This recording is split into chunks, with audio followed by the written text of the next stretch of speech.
Hello everyone, you are very warm welcome to our channel love story teller. और आज मैं आपके साथ पोस्ट अरेंज मैरिज का नेक्स्ट पार्ट लेके आई हूँ। गाइस, मेरा ना अब ना 2 दिन तक वर्थ है और तीसरे दिन हमारा पूजन होगा।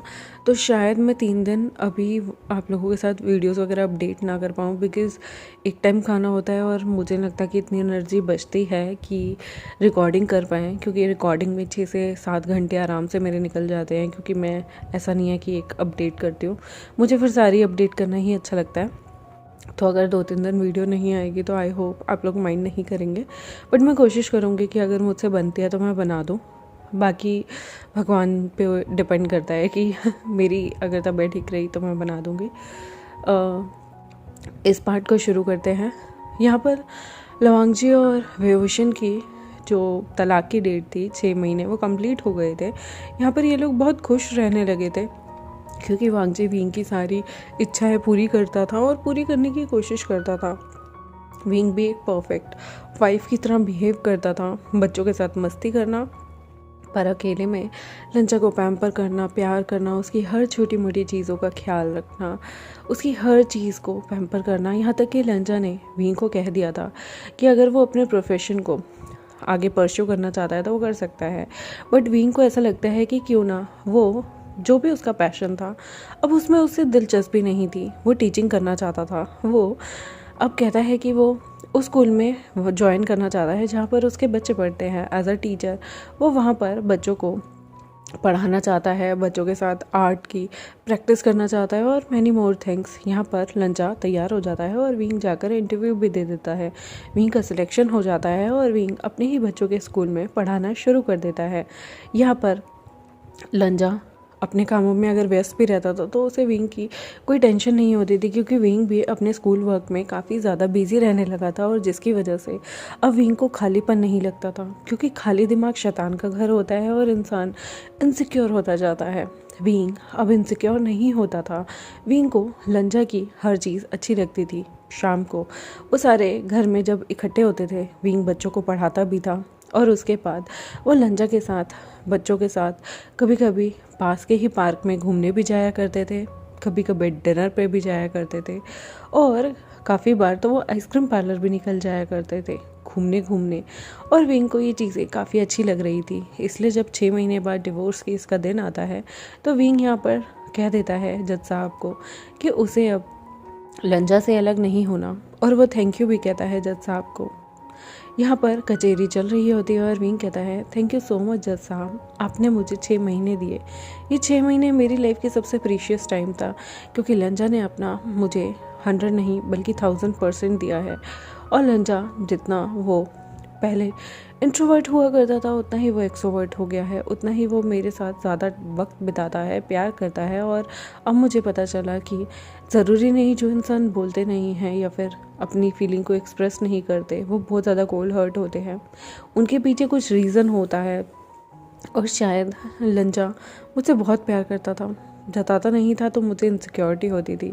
मैं मानूंगा कि लोगों को इनसिक्योर होना बहुत कम कर देना चाहिए। लाइफ में जितना ज़्यादा वो कम इनसिक्योर होंगे उतना ज़्यादा रिलेशन अच्छा चलेगा। यहाँ पर जज साहब कहते हैं देखा, मैंने तुम्हें अच्छा आइडिया दिया था ना 6 मंथ का। चलो, मैं आप लोगों की आगे की ज़िंदगी की शुभकामनाएं करता हूँ और मैं उम्मीद करूँगा कि आप अपनी ज़िंदगी में बहुत आगे बढ़ें। विंग जज साहब को थैंक यू कहता है और वहाँ से निकल जाता है। यहाँ पर विभूषण सोचता है कि जो उनकी अब शादी की सालगिरह आएगी उसे ये धूमधाम से मनाएंगे और यहाँ पर सबको बुलाएंगे। यहाँ पर विंग काफ़ी एक्साइटेड भी था। विंग बहुत खुश होता है, लेकिन यहाँ पर अंकल चिरन की थोड़ी सी तबीयत ख़राब हो जाती है। फिर वो लोग अपनी शादी की सालगिरह मनाने का जो प्रोग्राम था वो पोस्टपोन कर देते हैं और वो मन में सोचते हैं कि जब उनकी 10th एनिवर्सरी होएगी ना तब वो लोग ज़रूर मनाएंगे। और ऐसा ही होता है। कुछ साल आगे गुजर जाते हैं और जब विंग और लवांगची की 10th एनिवर्सरी आती है, अंकल चरण भी एकदम परफेक्ट थे। यहाँ पर जंगछा को भी, वेंजिंग को एक बच्चा हो चुका था और वो दूसरे की प्लानिंग में लगे हुए थे। यहाँ पर शिचनग को ऑलरेडी 2 बच्चे हो चुके थे, वो काफ़ी खुश होते हैं। यहाँ पर सारे आए हुए थे। शिजे को भी एक बेटा और एक बेटी थे और यहाँ पर बहुत ही अच्छा माहौल बना हुआ था।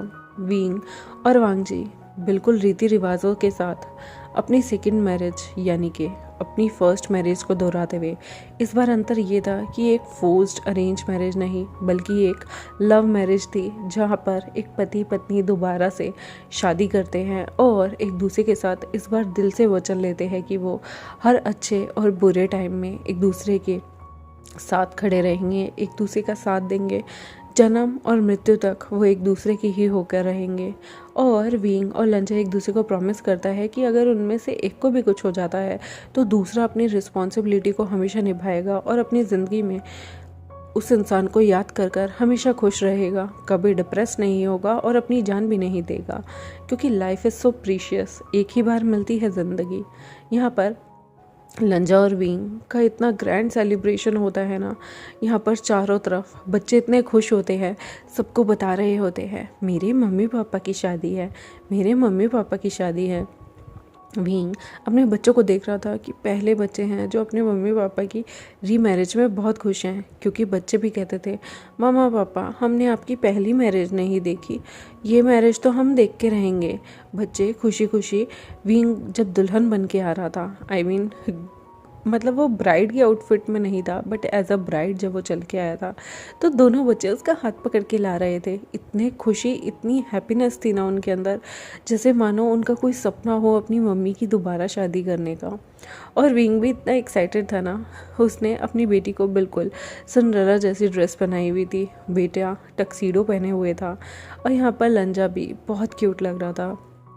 विंग ने कभी नहीं सोचा था उसकी फैमिली फिर से एक हैप्पी फैमिली होगी। धीरे धीरे वक्त के साथ साथ विंग अपने बच्चों को लेकर जितना फ़नी रहता था उतना स्ट्रिक्ट होने लगा था और लंजा थोड़ा लीनियंट रहने लगा था, क्योंकि माँ बाप में से एक का स्ट्रिक्ट होना बहुत ज़रूरी होता है और दूसरे का लीनियंट होना भी बहुत ज़रूरी होता है, वरना बच्चे बिगड़ जाते हैं। यहाँ पर विंग अपने बच्चों के साथ हर चीज़ को लेकर बहुत लीनियंट भी था लेकिन उतना ही स्ट्रिक्ट था।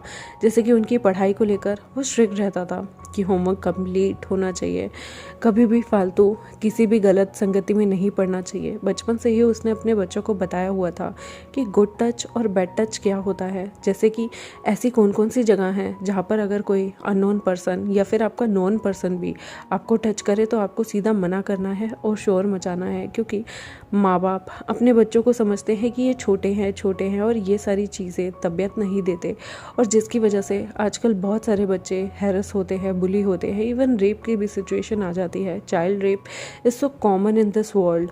तो यहाँ पर विंग अपने बच्चों को अच्छे से शिक्षित करता है कि अगर आपको कोई इधर टच करे या मम्मा के अलावा कोई आपके कपड़े खींचने की कोशिश करे, कपड़े उतारे, या मम्मा पापा के अलावा कोई भी आपके साथ कुछ भी ऐसा गलत करे तो आपको शोर मचा देना है और आपको उससे दूर रहना है, जितना हो सके उससे दूर रह के मम्मा पापा को फ़ोन कर देना है। इस तरह के एजुकेशनल क्लासेस भी स्कूल में रखना मैंडेटरी होते हैं। विंग अपने ही बच्चों के स्कूल में चीज़ें पढ़ाता था। पहले वो ये सारा आइडिया अपने टीचर्स के सामने रखता है, सब उसे क्रिटिसाइज़ करते हैं, अरे ये क्या वल्गर चीज़ें बोल रहे हो, बच्चों को ये नहीं सिखाना चाहिए, बच्चों को ऐसी तबीयत नहीं देनी चाहिए, छी छी समाज में क्या कहेंगे।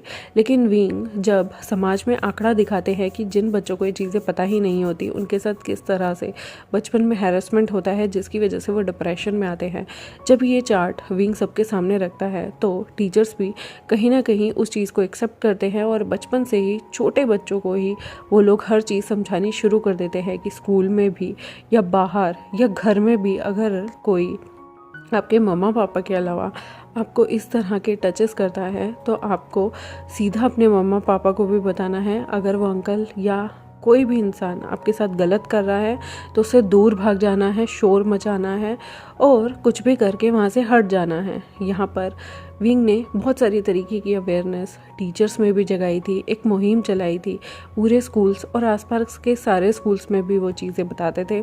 इवन जब गर्ल्स 10 साल से ऊपर हो जाती थी तो उन्हें, इवन बॉयज़ को भी, सबको जाकर वो लोग पीरियड्स, मेंस्ट्रुएशन के बारे में बताया करते थे कि किस तरह से, इस तरह से हर महीने में 6 से 7 दिन या 3 से 4 दिन लड़कियों को ब्लीडिंग होती है। और उसमें वो लड़कों को ये सिखाते थे कि कोई भी लड़कियों को ईव टीज़ नहीं करेगा, ये बहुत क्रूशियल टाइम होता है, इसमें लड़कियां बहुत बीमार भी होती हैं, उनकी बॉडी में बहुत चेंजेस भी आते हैं। इसलिए अगर आप कभी ऐसी सिचुएशन देखते हैं तो आपको उस लड़की को टीज़ नहीं करना बल्कि उसकी हेल्प करनी है, as a brother, as a friend, कुछ भी कहें लेकिन आपको उसकी मदद करनी है, क्योंकि ऐसे में लड़कियां डिप्रेशन में चल जाती हैं, कुछ कह नहीं पाती। इवन कई लड़कियां इतनी एम्बैरस हो जाती हैं कि स्कूल में ब्लीडिंग आ गई, कपड़े गंदे हो गए, कि वो पढ़ाई छोड़ देती हैं। आपको समाज की जो सोच है उसे बदलनी है।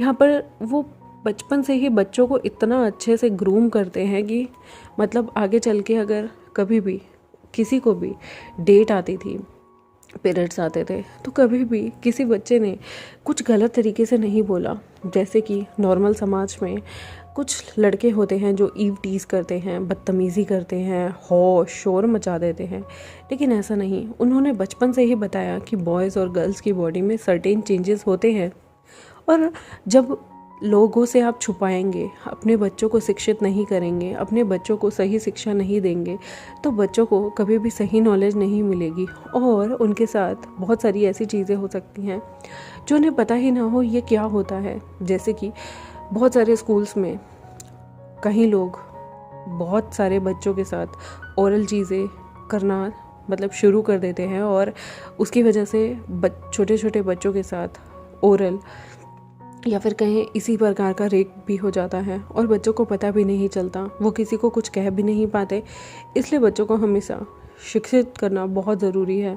और इवन लड़कियों से ज़्यादा लड़कों का भी रेप होता है, इसलिए बचपन से ही सारी चीज़ें सारे सबको बताकर चलना। विंग ने अपना पहले ही फर्स्ट उसका मिशन यही था कि समाज को वो हर चीज़ के बारे में बताएगा, ताकि बच्चों के साथ इस तरह की हरकत कोई भी ना करे, कोई भी ऐसी मानसिकता ना रखे। यहाँ पर सारे रूल्स फॉलो हों, गरीब अमीर में अंतर ना हो। और विंग यहाँ पर एक तरह से कहते हैं ना, पूरा यूनियन बन चुका था उनका टीचर्स का, जिसका हेड जो है उसे विंग को बना दिया जाता है। विंग बहुत सारी जगह जाकर कैंपेन भी लगाया करता था, जिसकी वजह से लंजा काफ़ी अप्रिशिएट करता था, प्राउड फील करता था। सोसाइटी में विंग की इज़्ज़त और भी ऊपर बढ़ गई थी। विंग अपने आसपास की सोसाइटी में भी क्लासेस लेके सबको बहुत सारी चीज़ें सिखाता था। तब सारे के सारे पहले तो लंजा को कहते थे तुम्हारी बीवी यानी कि तुम्हारा ओमेगा कैसा है, कैसी बातें करता है। लेकिन धीरे धीरे जब सबने अपने बच्चों से डिस्कस करना शुरू किया और देखा कि समाज में एक डिफरेंस आ रहा है, तो सारे अप्रिशिएट करने लगे। लंजा को बहुत प्राउड फील होता था जब लोग कहते थे कि तुम्हारा ओमेगा कैसा है, तो लंजा कहा करता था आपको ये चीज़ आज समझ नहीं आएगी, लेकिन फ्यूचर में आप शुक्रिया ज़रूर करेंगे। और सेम बात हुई, वक्त के साथ साथ सब ने लंजा और विंग का शुक्रिया कहना शुरू किया कि उन्होंने एक ऐसी चीज़ यहाँ पर एक ऐसा एग्जाम्पल सेट किया कि आज की सोसाइटी के बॉयज़ गर्ल्स को देखकर अजीब मुंह नहीं बनाते, गंदी बातें नहीं करते, उल्टा उनकी हेल्प करने के लिए सबसे आगे रहते हैं। सब कुछ जानते हुए भी वो एक अंडरस्टैंडिंग सोच के साथ आगे बढ़ रहे हैं, और ये देखकर सोसाइटी विंग को बहुत अप्रिशिएट करती थी। जहाँ पर सोसाइटी का लेकर ओमेगास को एक अलग सा ही रूप हुआ करता था। वो ओमेगास को हमेशा निचली नज़रों से कि ओमेगा कुछ कर ही नहीं सकते, अल्फ़ा सुपीरियर हैं, या फिर ओमेगा से सुपीरियर एक बीटा है, इस तरह से देखा करते थे। लेकिन विंग ने प्रूव किया कि हर ओमेगा बहुत ज़्यादा कमज़ोर नहीं होता। ओमेगा की भी अपनी सोच है, और ओमेगा की सोच को दबाना नहीं चाहिए, अप्रिशिएट करना चाहिए, जिसकी वजह से विंग यहाँ पर लीड किया करता था। और वांग जी बहुत प्राउड फील करता था, स्पेशली ऐसी गैदरिंग में जब वांग जी विंग के साथ हाथों में हाथ डाल के चला करता था, तो उसे इतना प्राउड फील होता था ना कि वो किसी और का नहीं बल्कि विंग जैसे ब्रॉड थिंकर का हस्बैंड है। और उसे इतना अच्छा लगता था ना कि उसका ओमेगा कोई नॉर्मल ओमेगा नहीं है, और नॉर्मल ओमेगा होने में कोई बुराई भी नहीं है, लेकिन उसे प्राउड फील होता था कि इंसान सोसाइटी को कितना आगे लेके जा रहा है, कितना आगे बढ़ा रहा है। सोसाइटी में इसका कंट्रीब्यूशन हमेशा के लिए याद रखा जाएगा। और विंग वहाँ पर सबका चहीता बन गया था। धीरे धीरे उनके बच्चे अब अडल्टहुड में जा रहे थे। बेटी 16 साल की हो जाती है, और बेटा भी काफ़ी बड़ा हो गया था। बेटी यहाँ पर बेटी को पहली बार किसी ने घर के बाहर ही रेड रोज़ रख के चले गए थे, और गलती से वो बेटी के हाथ ना लगकर विंग के हाथ लग जाते हैं। विंग यहाँ पर मन में देख रहा था कि आखिर कौन वो पॉवर्ट हो सकता है जिसने उसकी बेटी के लिए फर्स्ट लव लेटर लिखा। विंग पहले तो उस लेटर को पढ़ता है, चुपचाप जाके अपनी बेटी के कमरे में रख देता है। बेटी कहती है, मम्मा ये किसने दिया? विंग कहता है, आई डोंट नो, मुझे लगता है कोई तुम्हें बहुत पसंद करता है तभी तुम्हारे लिए छोड़ के गया है। विंग की बेटी उसे उठाकर डस्टबिन में डाल देती है और कहती है, मम्मा मुझे लव वव नहीं करना, आप और पापा मेरे लिए इनफ है। विंग मुस्कुराता है और कहता है, अभी तुम्हारी उम्र भी नहीं है प्यार करने की, लेकिन अगर तुम्हें कोई पसंद आता है तो पहले अपना करियर बनाना, उसे कहना वो वेट कर ले, आखिर अगर वो तुमसे सच्चा प्यार करेगा तो वेट भी कर लेगा, और जब तुम अपना करियर अच्छा बना लोगे, सेट कर लोगे, तो तुम अपनी लाइफ में जो डिसीज़न लेना चाहो मैं तुम्हारे साथ रहूँगा। लेकिन याद रखना, वो इंसान कौन सी कास्ट से बिलोंग करता है, रिलीजन से बिलोंग करता है, मैटर नहीं करता बेटा। मैटर ये करता है कि वो एक इंसान अच्छा होना चाहिए, ऐसा नहीं कि वो ऊपर से कुछ और दिखा रहा है। और इंसान की परख तब होती है जब इंसान गुस्से में होता है, उसमें कितना कंट्रोल है, कितना धैर्य है, ये तब पता चलता है जब वो गुस्से में है, क्योंकि गुस्से में ही इंसान अपना आपा खोकर सामने वाले को बहुत ज़्यादा अपने ही वर्ड से इंसल्ट फील करा देता है। अगर वो इंसान गुस्से के टाइम पे संयम रखे हुए हैं तो मुझे ऐसा लगता है कि वो इंसान इस दुनिया का सबसे अच्छा इंसान है। जैसे कि तुम्हारे बाबा ने कभी मुझ पर गुस्सा नहीं किया, अपशब्द नहीं बोले, मुझे दिल नहीं दुखाया। हाँ, मैं बहुत गुस्से में आ जाता हूँ, लेकिन कभी तुम्हारे बाबा ने मुझे ऐसी चीज़ नहीं बोली जिससे मैं हर्ट हो जाऊँ, मेरा दिल दुख जाए और हमारे बीच दरार आ जाए। इसलिए अपने बाबा का एग्जाम्पल हमेशा याद रखना, एक ऐसा वर चुनना जो गुस्से में भी संयम ना खोए और तुम्हें हमेशा प्यार करे, तुम्हारी रिस्पेक्ट करे, क्योंकि जहाँ रिलेशन में रिस्पेक्ट नहीं होती बेटा, वहाँ रिलेशन नहीं चलते। तुम्हारे बाबा देखो कितना प्यार करते हैं मुझसे। यहाँ लंजा भी आता है, लंजा विंग को देखता है, उसके शोल्डर पे हाथ रखता है, कहता है, क्या हुआ विंग? विंग बड़े प्यार से अपने शोल्डर पे उसके हाथ को थपथपाते हुए अपनी बेटी को कहता है, तुम्हारे बाबा ने हमेशा मुझे रिस्पेक्ट दी, मेरी चीज़ों को भी प्रायोरिटी दी, मुझे भी समझा, कभी इंसल्ट नहीं किया, चाहे काम बुरा हो अच्छा हो, मुझे अप्रिशिएट किया, अगर मैं कुछ गलत करता हूँ तो मुझे रोका भी और मेरी केयर की। हाँ, पहले तुम्हारे बाबा ने मुझे जॉब नहीं करने दी थी, पर उसके पीछे भी कारण थे, और आपका पार्टनर ऐसा होना चाहिए जो आपके साथ कदम से कदम मिलाए। तुम्हारे बाबा ने हर सुख दुख में मेरे साथ कदम से कदम मिलाकर ही सारी चीज़ें की हैं। बेटा, पार्टनर ऐसा ही चुनना। विंग की बेटी कहती है, मॉम आप पापा की कितनी तारीफ़ करते हो ना। विंग कहता है, क्यों, लंचा तारीफ़ के काबिल नहीं? तुम्हारे बाबा इस दुनिया के बेस्ट हस्बैंड हैं फॉर मी। हाँ, दूसरों के लिए उनके आइडल होते होंगे, बट मेरे लिए आइडल तुम्हारे पापा हैं। यहाँ पर उसकी बेटी कहती है, मेरे लिए तो आप दोनों ही आइडल कपल हैं। आप दोनों जिस तरह से एक दूसरे के साथ रहते हैं, पापा शांत, आप बोलने वाले, पापा हर चीज़ को सोच के करने वाले, और आप हमेशा बहुत ही अच्छे और उम्दा मूड में ये सारी चीज़ें करते हो। मुझे अच्छा लगता है, पापा आपको अप्रिशिएट करते हैं और आप भी पापा के हर चीज़ में फुल सपोर्ट में खड़े होते हो। आप एक दूसरे के लिए, जैसे कहते हैं ना, तलवार के साथ ढाल होती है, आप एक दूसरे के लिए बने हैं। अगर एक दूसरे को डिफेंड करना जानता है तो दूसरा अपनी खुशी के लिए और अपने घर वालों के लिए अटैक करना भी जानता है। ये चीज़ मुझे अच्छी लगती है। आप मेरे लिए वर्ल्ड के बेस्ट कपल हो पापा मम्मी। उसकी बेटी उसे गले से लगा लेती है। विंग कहता है, आई नो हम बेस्ट कपल हैं, लेकिन बेटा मैं चाहता हूँ कि तुम भी ऐसे बेस्ट रहो। तुम भी अपने सामने वाले कपल को समझो और उसे प्यार दो। और हर रिश्ता टाइम मांगता है, टाइम के साथ ही रिश्ते मजबूत होते हैं। और याद रहे, कई लोग झूठ बोल के भी आपकी ज़िंदगी में आते हैं, पर वो चीज़ें ज़्यादा दिन नहीं चलती। जब कोई झूठ की बुनियाद पर रिश्ते रखते हैं ना बेटा, तो वो ज़्यादा नहीं चलते। पर अगर सच बोल के रिश्ता निभाया जाए तो शायद ये ज़िंदगी, ये जन्म भी छोटे पड़ जाए। वो रिश्ता इतना गहरा और इतना अच्छा चलता है। यहाँ पर एक इमोशनल सी इन लोगों के बीच में कन्वर्सेशन होती है। तभी इनका बेटा आ जाता है और कहता है, मॉम क्या कर रहे हैं आप? ओ दी, वैसे मैंने देखा कि आपके लिए कोई रोज़ रख के गया है, वो पड़ोस वाले अंकल का ही बेटा है।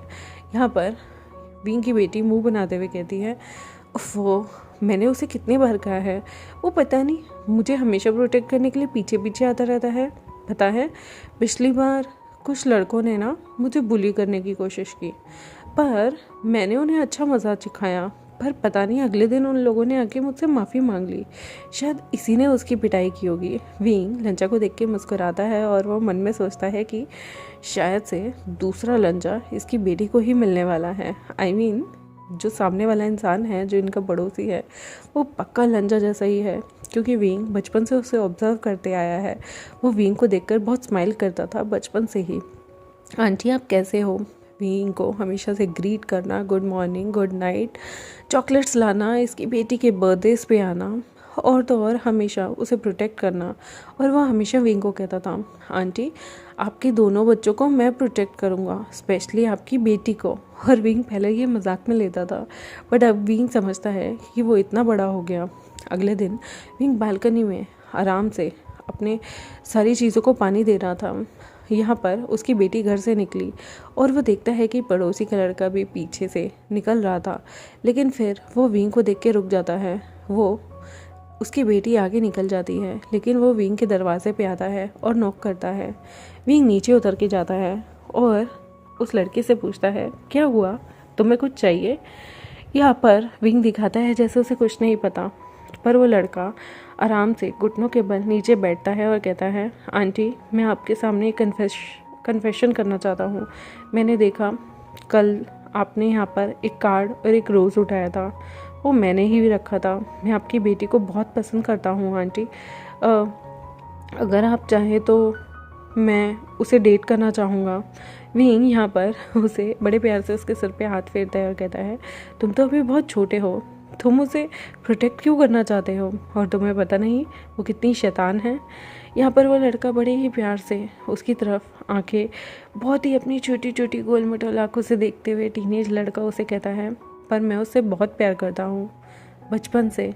विंग उसकी नज़रों में लंजा को देख रहा था और विंग कहता है, तो फिर तुम्हें मेरी लड़की को परस्यू करना होगा। जिस तरह से मेरे को डील करना लंजा के लिए बहुत हार्ड था, मेरी बेटी बिल्कुल मुझ पे गई है, उसे डील करना बहुत हार्ड होगा।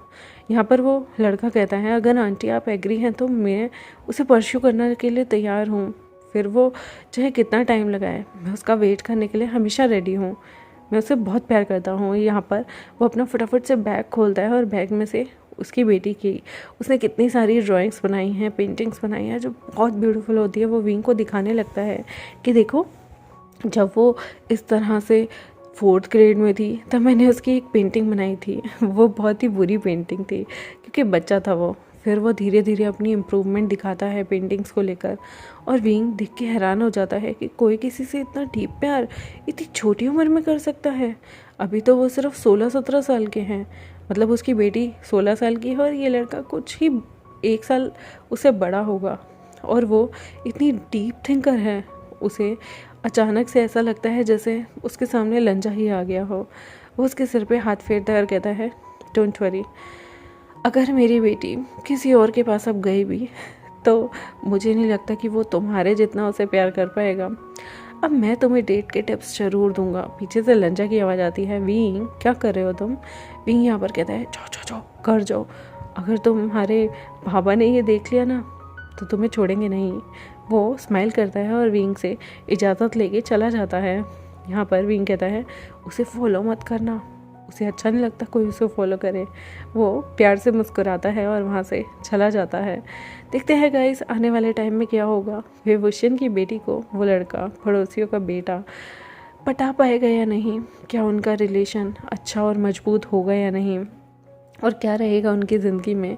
देखते हैं आने वाले एपिसोड में। तब तक मेरे चैनल को सब्सक्राइब, वीडियोस को लाइक, बेल आइकन को प्रेस करना बिल्कुल मत भूलिएगा। हमारे वांगशन वक्त के साथ ओल्ड हो गए हैं और बच्चे जवान हो गए हैं। देखते हैं क्या रहेगा इनकी लाइफ का। तब तक मिलते हैं आपसे नेक्स्ट एपिसोड में। तब तक के लिए बाय बाय।